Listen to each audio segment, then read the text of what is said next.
Hello friend, তোমরা সবাই কেমন আছো? আমিও খুব ভালো আছি। এখন আমি রয়েছিলাম মাসির বাড়ি। এখন হচ্ছে ভোর 4টে।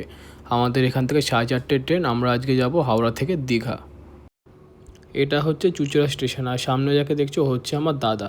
এরপরে রয়েছে আমার মা, তারপর মামা, মামি, মানে আমরা এই চারজনেই ঘুরতে যাচ্ছি দীঘা। এখন আমরা রয়েছে চুঁচুড়ায়, চুঁচুড়া থেকে হাওড়া, হাওড়া থেকে আবার দীঘা যাব।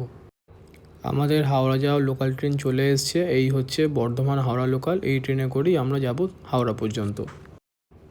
অন্যান্য টাইমে ভোরবেলা থেকেই ফার্স্ট ট্রেনগুলো ভিড় হতে শুরু করে দেয়, কিন্তু আজকে রোববার বলে ভিড়টা একটু কম, তার জন্য এরকম ফাঁকা ফাঁকা দেখতে লাগছে। এই হচ্ছে হাওড়া স্টেশন। চুঁচুড়া থেকে 1 ঘন্টার মধ্যেই আমরা হাওড়ায় চলে এসেছিলাম। আমাদের ট্রেন দিয়েছিল 16 নম্বর প্ল্যাটফর্মে। আমরা এখন সেদিকেই যাচ্ছি। এটাই হচ্ছে 12857 আপ হাওড়া দীঘা তাম্রলিপ্ত এক্সপ্রেস। এই তাম্রলিপ্ত এক্সপ্রেস করে আমরা হাওড়া থেকে চলে যাব ডিরেক্ট দীঘা। গত কয়েকদিন ধরে তো এই তাম্রলিপ্ত এক্সপ্রেস ট্রেনটা খুবই লেট করছিল, কিন্তু আজকে 6:50 বাজার সাথে সাথেই ট্রেনটা 16 নম্বর প্ল্যাটফর্ম থেকে ছেড়ে দিয়েছিল। এই হচ্ছে সেই বিখ্যাত কোলাঘাট ব্রিজ। মানে আমরা যখন বাসে করে দীঘা বা পুরী যাই রাতে, তখনই কোলাঘাটেই আমাদের ফার্স্ট অফিস দেওয়া হয়। এখানেই আমরা লাঞ্চ বা ডিনার করি।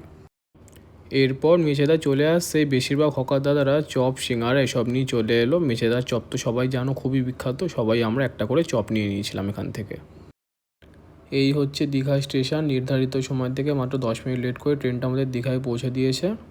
এই হচ্ছে দীঘার প্রথম পর্ব। আরও পর্ব আসতে থাকছে, ভিডিওটা দেখতে থাকো।